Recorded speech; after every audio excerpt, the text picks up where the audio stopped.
Tapping Together, narrated by Bushgum Bill. Roy had always imagined that his daughter would love science, not because he pushed it, but because it had always been his language, his way of seeing the world. He taught high school physics. 40 years old, patient, precise. He could explain gravity with a chalkboard and a string, light with a prism and a flashlight. When Leola was born, he dreamed of the day they might build circuits together, or map constellations from the backyard. At 5 years old, Leola was curious, yes, but not about the things he expected. She wanted to dance. She wanted to paint. She wanted to be on stage, under bright lights.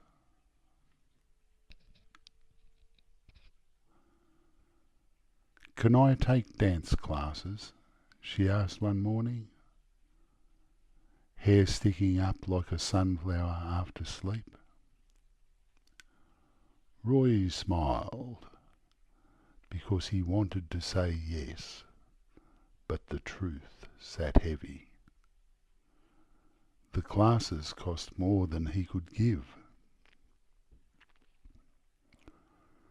He saw the hope in her eyes, and the disappointment when he hesitated. "Not yet," he said softly, "but maybe soon." That night, Roy sat at the kitchen table with his laptop.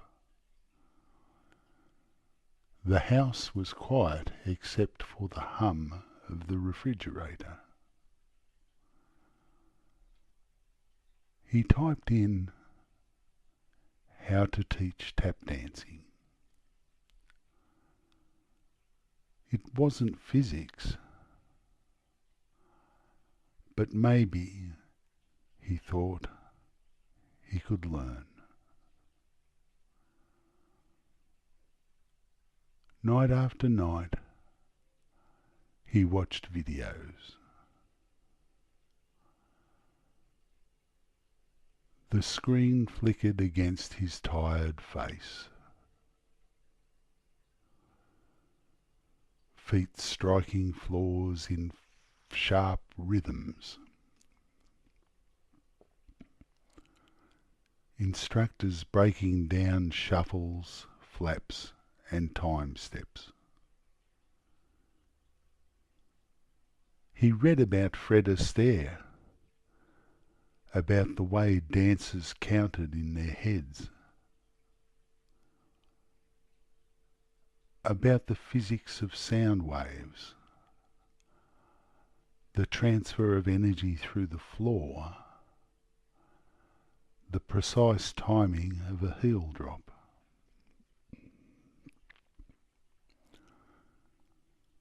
He began to see patterns. Tap wasn't so far from physics after all. Each sound was a data point. Each step a calculation in motion. And music was vibration, frequency, resonance.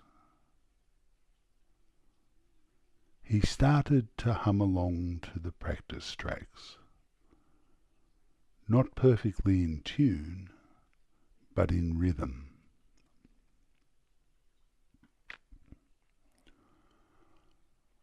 A month passed. Leola still danced in the living room when music came on, bare feet sliding across the rug,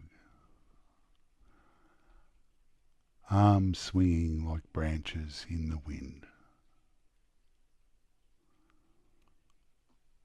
Roy had been saving, bit by bit.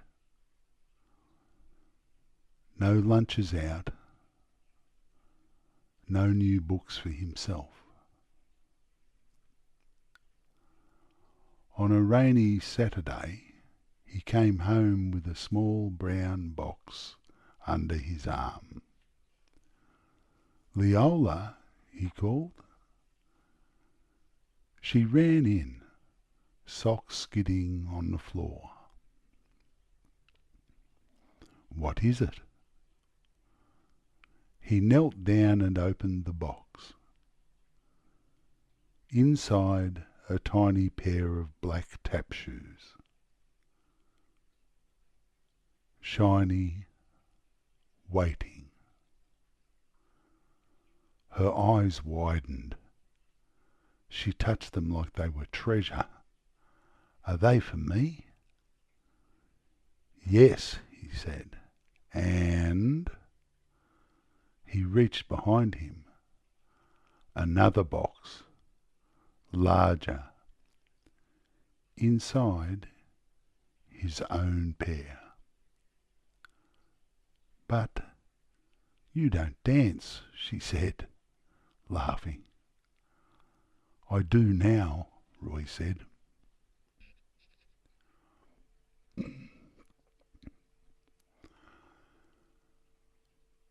They cleared space in the kitchen,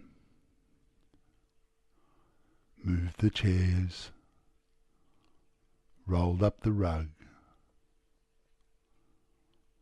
The floor was cool under their feet. Leola put on her shoes, the metal taps clicking against the tile. Roy laced his up slowly. "What song?" he asked. She didn't hesitate. She rang to the speaker and pressed play. A bright, cheerful tune filled the room. "Okay," Roy said, clapping in time. "First, we learn the shuffle." He broke it down like a physicist. You swing your foot forward, momentum here, then back. It's about transferring energy cleanly, so the sound is sharp.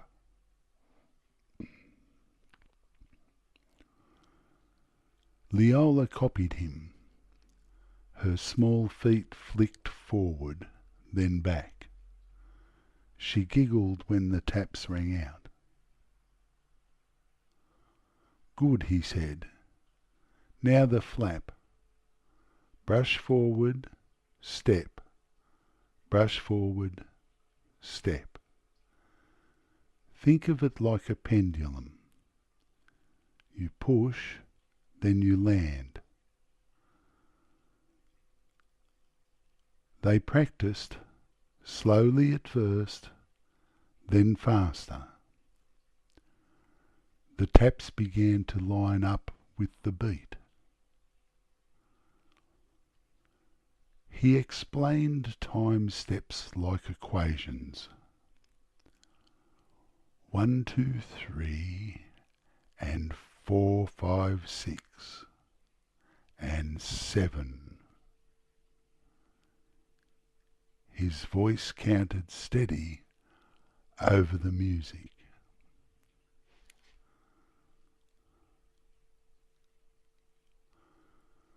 Leola didn't mind the counting. She liked it. She liked the way he made the steps feel like something she could measure, something she could hold.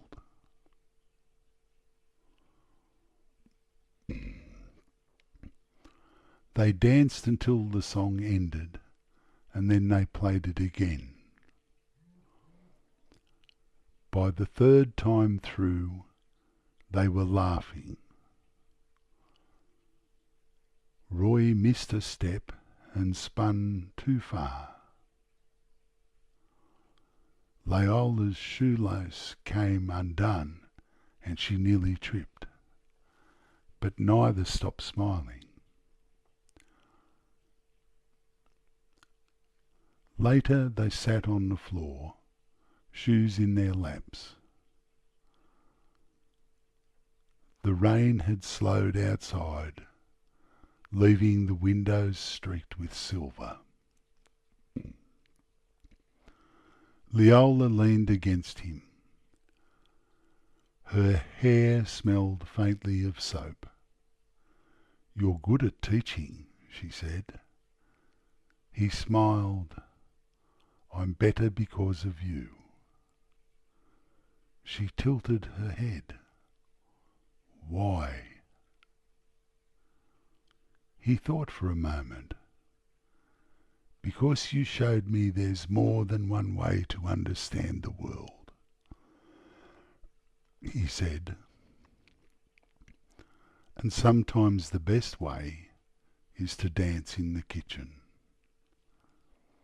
Leola grinned. "Can we do it again tomorrow?" "Every day," he said. That night, after she went to bed, Roy returned to the kitchen table.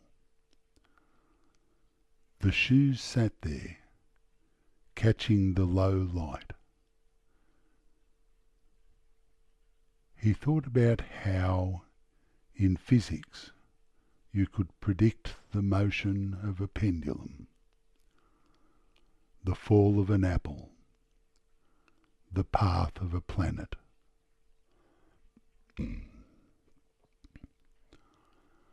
But you couldn't predict the way a 5-year-old's laughter might rearrange the molecules of your heart. Some things couldn't be plotted on a graph. Some things were better felt than measured.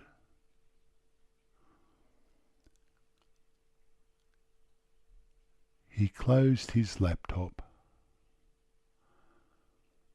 sat for a while, listening to the memory of their taps against the tile. It wasn't the sound of perfect dancing.